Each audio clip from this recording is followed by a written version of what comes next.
say, let's go ahead and pull the meeting together and let's go straight into the presentation and meeting session. And then, yeah, Nate, is that good to do, or do you want me to? Okay, that's probably better for me. Yeah, it's good. I don't mind doing that. I just can't figure out how to get the. So where you probably don't see where this next to comment, press that, or just this bar to the left, you can make a move. Like where comment is, there's that little all the way to the right. Oh, maybe someone's telling you a better way to do it, but see next to comment, like go down, down, comment. Oh. And then to the left, there's this little arrow. Yeah. Oh gosh. Yeah. Geez. Okay, that's good, because otherwise I had my PowerPoint. I've been here too long today. No, I feel like it's that kind of day. And I'm glad, I did feel bad, but I'm glad I was able to remote in today. So thank you. No problem. So we can keep going. All right. Next slide. We just always include this. Next slide. This just shows where we are, because we spoke about the administration and procedures. Obviously we spoke about we were going to make tweaks, but now we're talking about these other parts before we look at it as a whole. Can you hear okay, Sean? So this is just another, we had this slide last time with the arrow in a different place, but it kind of explains what we're doing. So districts and uses, what can I do with my property, where in the town, what kind of development standards, and then the next steps. We only have a few more steps, although this is it's a big rewrite that I'm doing right now, but based on the feedback, we'll finalize the drafts, and then we talk about the adoption hearings. So this is a reminder of our goals. And, this came out of the community input and the community meetings, the survey, and also the input of staff and planning commission. So we're working on that. This is what guides the project. So we can go to the next one. We'll break it down. I had a quick question, maybe on for me and Becky. When the community input sessions were held, was that, I know Julia was here and Zach was here. What, Todd, were you on planning commission, and were you on? Okay, so Sean's wife was on planning commission at that time. Okay, I know Becky and I were talking about, we weren't even sure, there's been so much turnover, like who actually was present at all those meetings, so that helps. Kind of. No, that's a good question. So yeah, all the planning commissioners at the time, the community input meeting was separate, and the planning commission obviously attended, but we had a good attendance. I think for the small town, you have maybe about a dozen people. It was around a dozen, because we were going to do breakout rooms, but then we didn't. And then the community survey, Zach did a good job with. We got feedback from about 30 people, so we looked all in that. And these are the themes that came out of it. Oh, that was that questionnaire, right? The online questionnaire. Yeah, I remember. Yeah, I did that. Okay. Just curious. I think it's good for Becky to understand a little bit of that. Definitely. Thank you. So then we already spoke about this when we did the annotated outline, but we want to break it down. We just said chapter 16, but the town attorneys have told me that they reworked everything, so we're changing it to 12. So this is, remember, it's the current 16 and 17 are going into one chapter. So these are what the sections will be like. But in other words, we're making it clear for the zoning that this section will talk about what are these zoning districts. So it'll rename the districts, and that's based on your land use plan and your comp plan. And then we're going to have tailored overlay zones. So the community input, and most of this community input came from the comp plan, is you want to have historic preservation and a downtown commercial core. So you'd have your zoning districts, and then you'd have an overlay on top of that, where only a certain number of blocks have certain additional standards. That's what an overlay is. I mean, right now you have and we're going to take away the hillside overlay, because your whole town is basically in that, and we're going to move those standards to just the general development standards. Okay, so some of the slope require exactly all that construction. Be moved to that would just move to like standards for any development that needs to follow that, instead of saying your whole town's in an overlay. Right. Okay.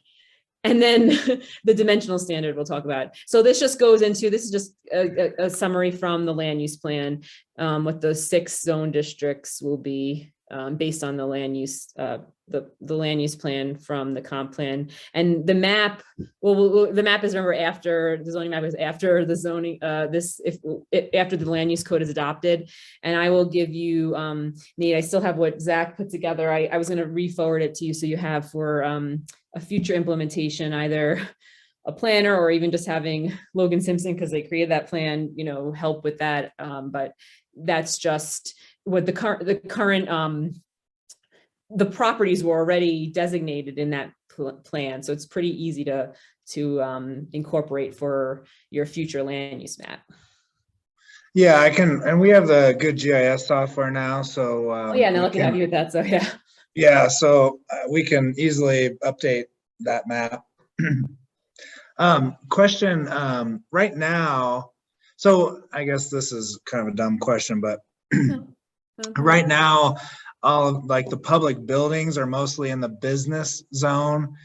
And I know the old firehouse was, I don't know if how I think where we're at now, town hall is still even business, but so basically, will it just be kind of a like one process, one set of public meetings that will rezone like the whole town kind of at once? Okay. Yeah, comprehensively, yeah.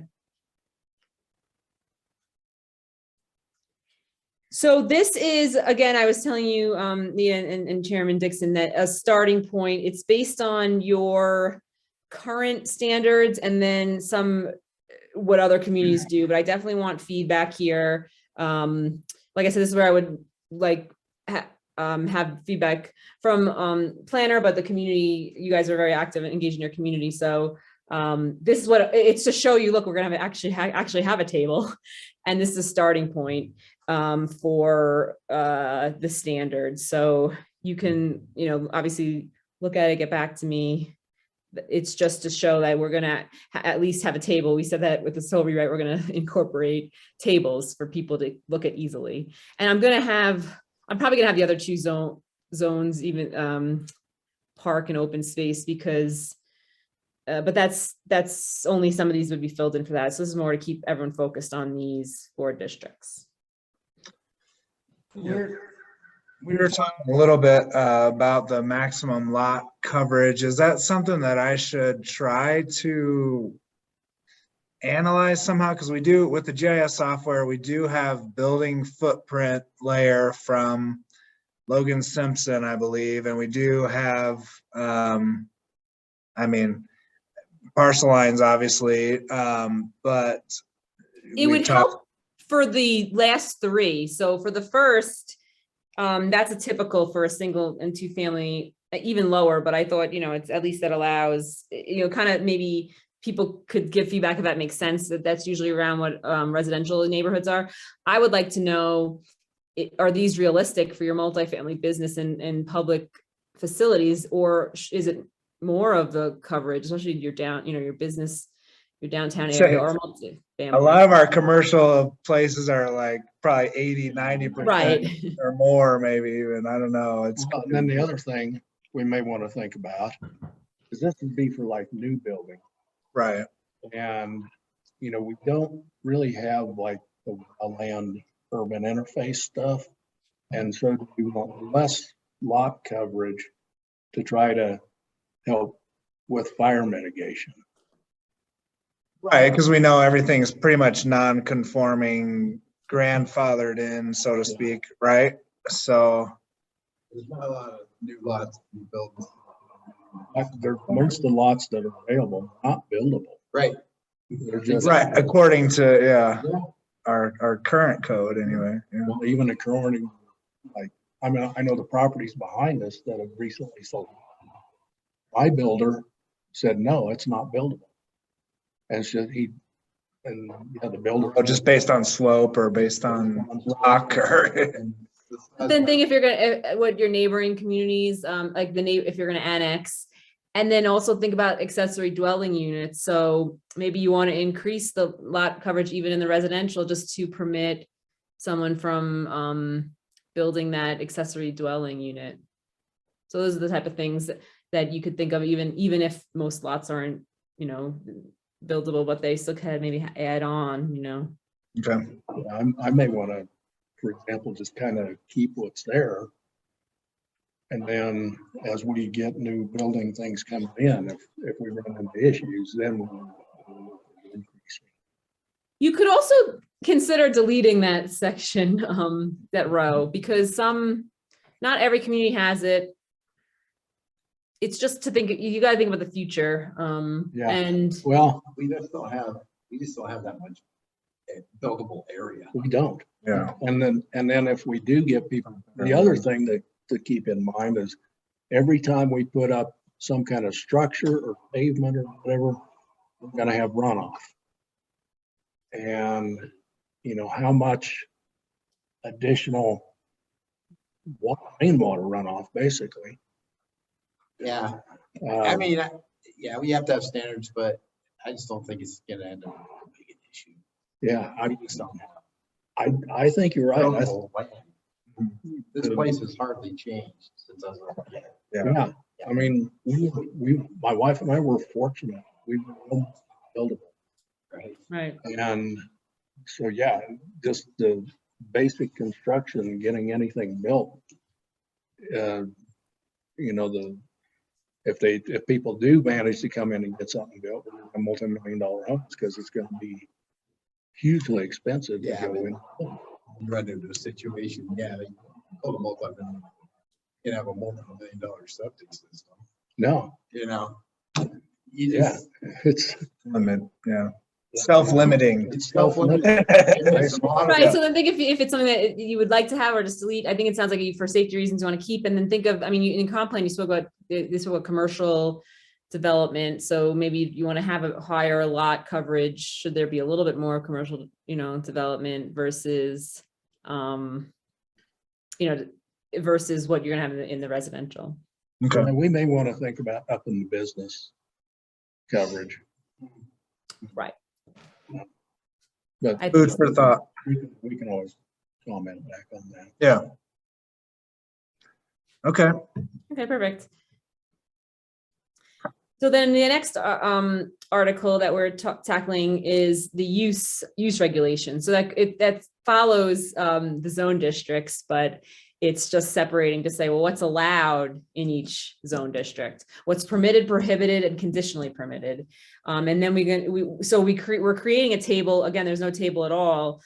So that's helpful for people. And then we're also showing, yeah, it's good, but you can keep going. And then we're showing in the use specific standards on the right column is, there'll be a better subsection. I just didn't want to keep changing it because I keep adding on, and it'll say like 12.3, 30, you know, subsection B2, and that will bring the reader, okay, you know, a daycare center is permitted in my district, but I see this use specific standards. It's permitted, but it still needs to follow certain standards. So it brings the reader to know what is allowed, and then to also say, well, I better check out the subsection, which will have, again, the standards, or, you know, development standards, you know, site specific standards. So this is, again, a starting point for you to look at, chew on.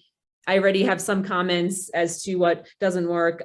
We want to know what works for your community. For some of this is taken from your current, but you know, also what's working. So maybe I already heard some things if we don't want anything at all in the town or in the certain districts, we're going to keep it blank. If you could see it under certain circumstances, you're going to keep the C because it's conditional use, which would come in front of you. So again, starting point, this is for you to tell me what works. I thought of uses that I know are used in the town or perhaps could be in the future. I understand, you know, it is a small town, but certain things we could say, okay, maybe someone will inquire, you want them to know. And then I could have forgotten something. So, you know, some use. So obviously please share that as well. Okay. Yeah, and like we were talking before, I'd be perfectly happy to have manufactured mobile home park and recreational vehicle be blank. Yes, and then I'm glad you gave that feedback because we still should list it. It's not like we shouldn't list it. We should still list it to be absolutely clear it's prohibited because it'll be all blank. Yeah. I'd be perfectly happy leaving those as blank. How about a big giant red circle with an X through it? Yeah, that's even better. No. So, I mean, you could, if you see more things now, but I'm expecting to get feedback, in the next few weeks as well. So I broke it down into subsections: residential, public, institutional, and then the next page is commercial. And then I believe you guys don't, you prohibit marijuana, correct? Correct. So we would want to list that, and then that's why it's blank. Mhm. So no one's calling the city clerk up and asking about it. It's very clear. I mean, they still might ask, but.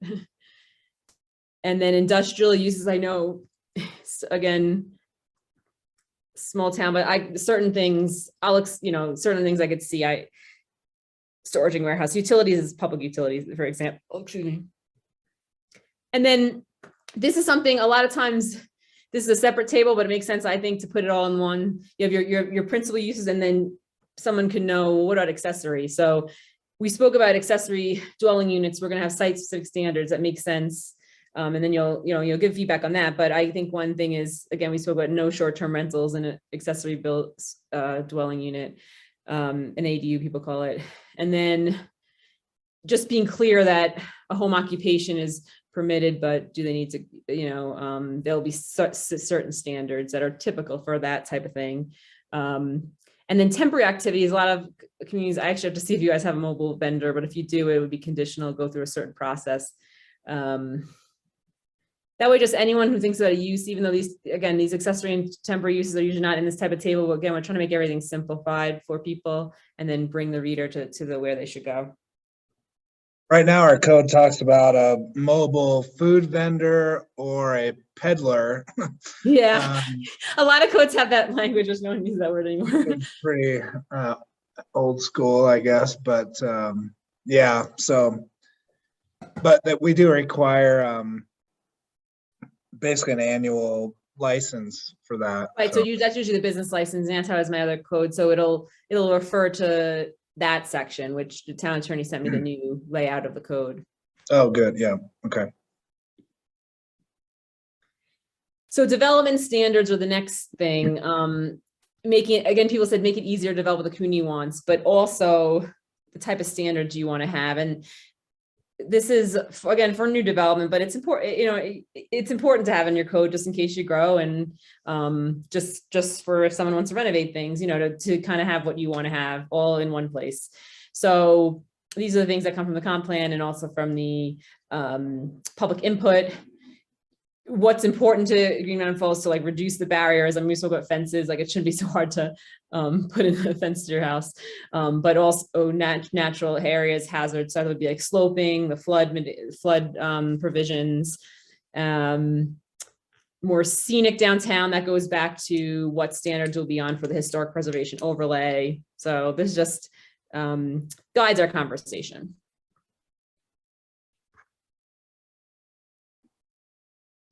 And this is a breakdown of what the sections will be within this Article 4. So all the design standards that someone's looking is in one place versus it's all, as you know, it's, I don't know, every which way. It's everywhere in your code. This now it'll just be in one. It improves those standards, and then it adds other topic areas that assign standards to development. So, street signs, fencing. We're adding certain connectivity, parking, landscaping, and buffering. You'll see if that's something that you want for, again, this is for new development, and lighting. We have a certain type of solution for something that's that doesn't take too much time and money to administer, and I'll go over examples. I have it looking at right now, but I talk about that I think in the next slide more.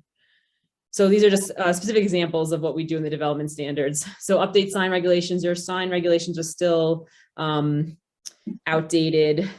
Vastly simplify your fencing requirements. And then again, with the site plan review process, instead, that's what I was trying to say before, instead of it's just these little things you go for, it's if you're going to do development, it's all got to follow these standards. So it's all going to go in that same process versus this application, it's still going to be, those standards are still going to be important, but it's going to go through one process. So, and then the connectivity, that's for larger development or new development, but landscaping and parking areas, if you have, that's a good idea. It's a good idea to use landscaping for screening, and adopting tree standards that can go to fire mitigation, because, that certain trees are, native to the area, or what's better for that purpose, with how dry and all the fires we're getting. So it's something very small, but it's an example of ways you could think about fire with your land use code. So, only certain trees, that's an approved list. And again, the approved list would be in the manual in town hall, but at least it'll reference that. The parking requirements, you really don't have parking requirements in your code. It's varied, it's not clear. And then it allows for alternative methods for development, like on other lots, if the case may be. The lighting standards in, the dark sky compliant require a lot of detailed engineering, which is, for a small town, doesn't work, but you could require certain, limit the amount of unshielded lighting, restrict installation of illuminated signs, make sure publicly owned outdoor lighting is a certain way. Conditions for athletic fields could be exempted. So you still, I don't know if you have Friday night lights, but whatever, if you have little fields, I'm not sure if you do actually, but, and then consider, residential versus non-residential for lighting, different. So those are just some examples. And it reorganizes grading and draining and slope into those sections. So everything is, all these things are in that one article.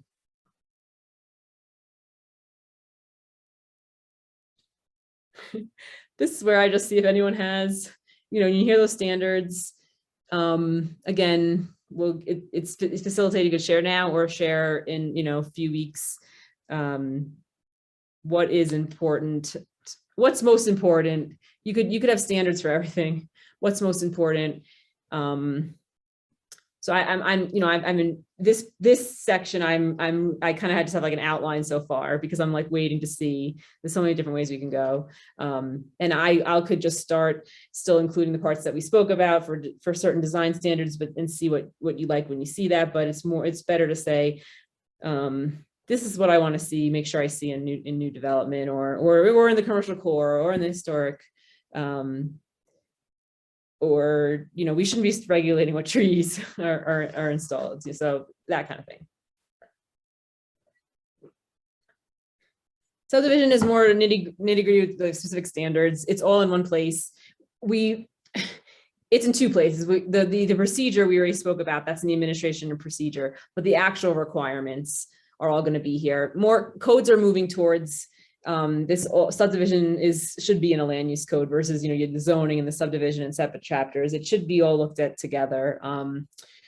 And it makes sense, because then you have the same standard, the same process, and not the same standard, the same process. And this would include, the required improvements. So someone does a subdivision process. I know, there's not much land to develop, but if there is, if you guys annex or whatever, what kind of dedications you got to dedicate, right of way or certain funds to school, open space or something. Open space, yeah, all that. And then condominium is usually in the subdivision section. Historic preservation. This is to provide a framework again, because it was seen as something that was important in the comp plan. It will take a little bit of staff time. There is grant money to help you with this, but at least I'll give you what I think the best framework is from working on this issue in a lot of downtown. So it looks like a lot, but these are the sections that you need to have if you want to go for your like CLG with the state, or certain federal historic designations, but mostly for the state. It's kind of setting you guys up if you want to get that state designation, because there's a lot of grant money with that. So it's something that I'm hearing it might not be used right away, but you should take it and run with it whenever you can, if ever. And again, this is the framework that's needed for that process. So I'll just plug that in and you'll have that. Questions? I'm sure Nate loves that I put his email address, but That's all. That's good. this is good, especially since you're going to be setting this around to people who couldn't attend.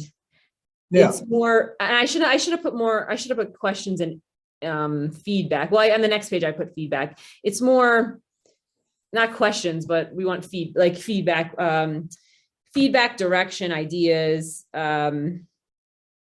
So we make sure we follow what the community wants. We have an idea, obviously, but when we're talking about the very specific standards of the property, it's important to be very tailored to the community. Because I have the framework that works best, but then, and again, I looked at your code and what I heard and other communities, but still, I don't live there. I don't know. This is very specific things that are so super important to your community, and that you want to make sure that these standards are in. That's the kind of feedback that would be helpful.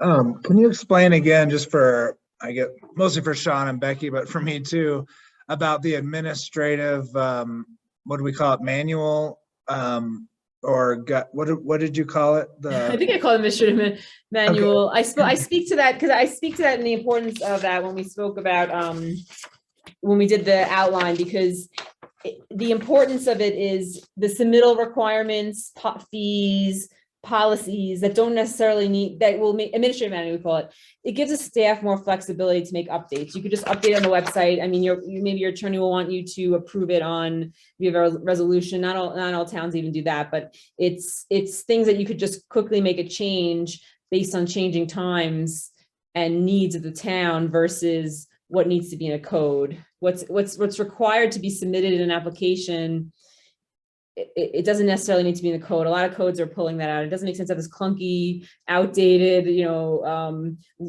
5-page list of everything that needed to submit for a subdivision application. That should be in a manual to, again, be able to be more flexible, work with staff, not take an ordinance to the board every time you want to change those type of requirements. So it's more like submittal requirements, like we spoke about, like the ILC or a site plan, that should be in the administrative manual, because that's going to, even hearing all the things that are going on and have gone in Green Mountain Falls, it sounds like it's moving. It's something that's easy for people to see on the website versus clunking up your code that quickly can get outdated. And you have you also have these policies in the land use code, Article 2. We'll take that out. And I think I made note of anything that should stay, but I think most of those were outdated as well. So anything like you think policies, you think submittal requirements, most of the administrative manual would be submittal requirements, so applications and that kind of thing, but the applicant would know where to find it. Is that something that would be helpful if I spent time on? I mean, as far as you, like it. Oh yes, I'm gonna definitely. Right. Yes, I was not going to try to attempt a final draft of that. I was just going to give an outline as a recommendation, kind of separate, because that's very specific to what you're wanting. But we already have, like, Todd created a nice document with, like, flow chart and diagram steps. Swim lane diagram with a script sheet to go along with it. So I could probably. Yeah, that's something that I was not included in the code. I was going to like help, I can help. Yeah, you do while I'm doing this, so I could help and like, give it input, but that's very technical, specific to the town. And it sounds like that's good that Todd's been helping with that. And it could, I don't know if it's right on the website. You could put on your website. It hasn't really been finalized yet. I was just thinking that would be something that yes. He and I could work on together or something, and just come up with a draft for approval kind of at the same time. And then the code would refer to it so people know, okay, there's this document, I got to go find it. And then they go to the town, but then it could change as needed. So that makes it, again, simpler, because I mean, 1990, whatever is not really that long ago, but you see how much has changed. You know, things change very quickly. So that could change. And then the code is only going to change as truly needed. So it just makes it less burdensome, more able to move, especially with a small staff, able to move with the times. But you know, your standards are still there. There's no legal reason why these submittal requirements need to be in the code. So and that just follows the whole line of simplification. The person's not digging, what do I need? They're going to either call or they're going to go on the website. They're going to see that outline. And Nina, did you say we could include policies in this administrative manual as well? It could be like it could be in the administrative manual. It could be separate, like a separate policy that is adopted that's on the website too, instead of putting it in the code. Because right now you have like policies listed, which we're going to take that out.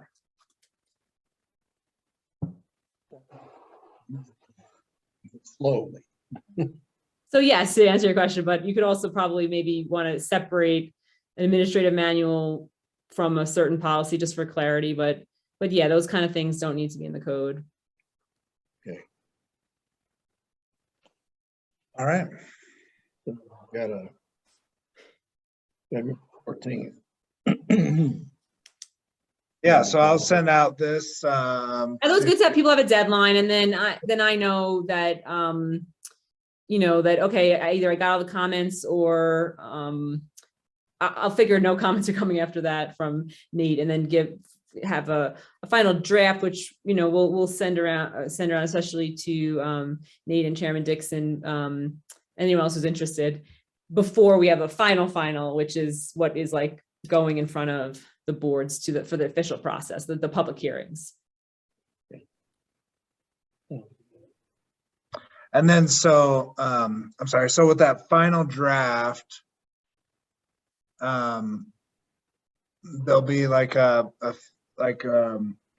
little bit of an opportunity to have some feedback or some like a final feedback back and forth, and then And it will be written. It won't be. I mean, we could maybe set up a smaller meeting, but it won't be like a public meeting like this. But